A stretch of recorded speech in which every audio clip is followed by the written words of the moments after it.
muy complacido de compartirles brevemente la síntesis de lo que han realizado durante esta semana mis estudiantes de los cursos de Sociología de la Memoria de Zygmunt Bauman y de Comunicación y Medios de la Universidad Nacional de Colombia, reflexionando desde distintas perspectivas a propósito de nuestro confinamiento, del confinamiento en el que se encuentra buena parte del planeta.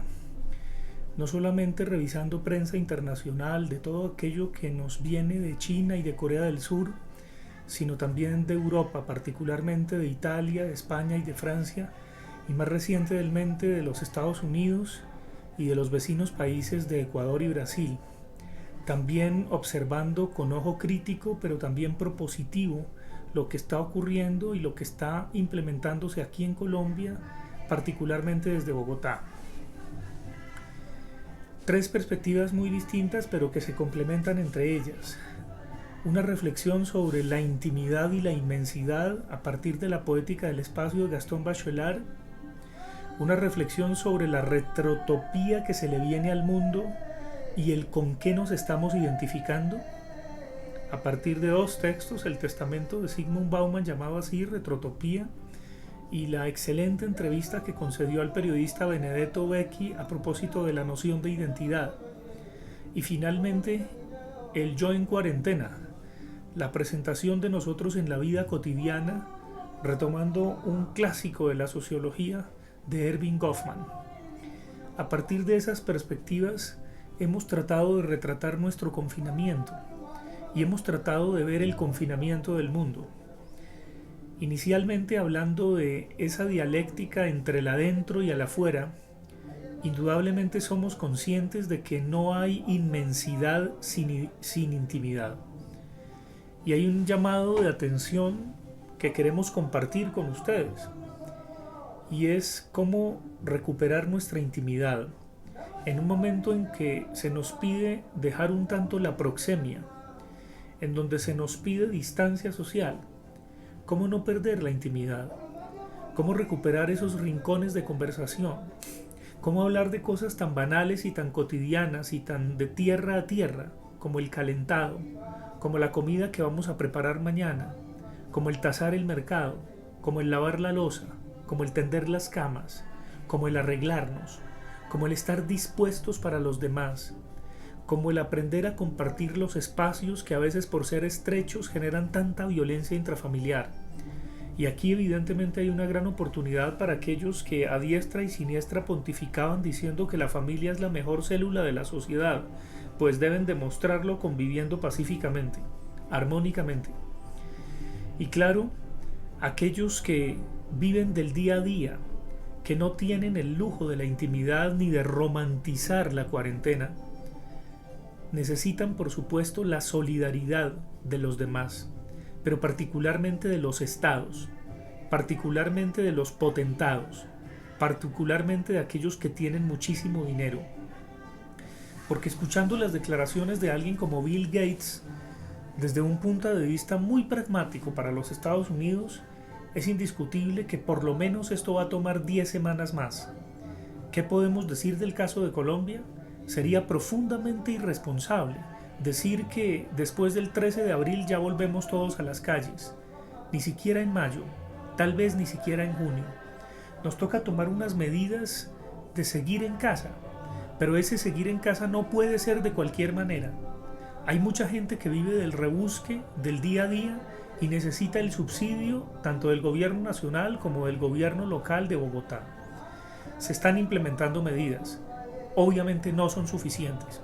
Lo que está pasando en el barrio Santa Fe y las hordas de indigentes y de inmigrantes venezolanos en la calle se están aproximando a los escenarios terribles que se ven en Guayaquil, de gente que muere en las calles y de cadáveres que son quemados en las calles.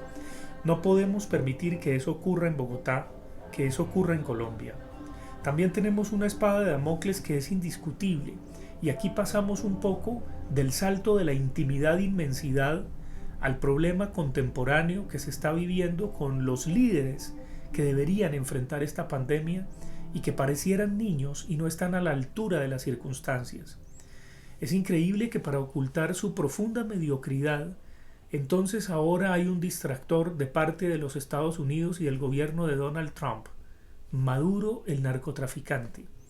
¿Y qué va a pasar evidentemente con el gobierno de Duque, que no es que haga genuflexiones ni se arrodilla ante los Estados Unidos, sino que repta ante Donald Trump? ¿Acaso nosotros vamos a ir por Maduro? ¿Vamos a servir de trampolín para lo que va a ocurrir con el vecino país? Sería de una torpeza radical si evidentemente, además de las idioteces de este gobierno, se le adjudica una más: pretender llevarle la libertad y la democracia al vecino país en un momento tan patético como el que estamos viviendo del coronavirus. Y claro, aquí indudablemente se requieren soluciones globales ante problemas locales, porque los problemas locales no son estricto sensu locales, sino también globales. Y la gran pregunta con respecto a la retrotopía y a la identidad, a ese con qué nos identificamos en este momento de cuarentena, es de qué nos agarramos. De qué nos agarramos cuando todo aparentemente era muy líquido, pero sobre todo de qué nos agarramos cuando nos impiden agarrarnos, cuando nos impiden tocarnos, cuando también puede haber una instrumentalización del estado de excepción y del control. Y cuando muchos tiranitos van a aprovechar de esta magnífica posibilidad para saber cómo piensan, sienten y actúan los ciudadanos, porque nos tienen controlados a través de estos aparatos.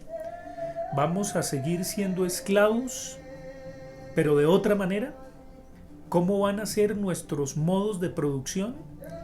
¿Qué tal el bendito teletrabajo? ¿Acaso todos podemos teletrabajar? Hay preguntas que empiezan a saltar a la vista. Y por supuesto, va a ser muy duro saber con qué no solamente nos identificamos, sino con qué podemos rearmar nuestra identidad, con qué la podemos recomponer en medio de la estrechez. Nosotros que no hemos conocido sustancialmente las consecuencias de una guerra, aunque se anuncia que esta es una guerra contra un virus, no una guerra mundial, pero sí una guerra mundial contra una pandemia.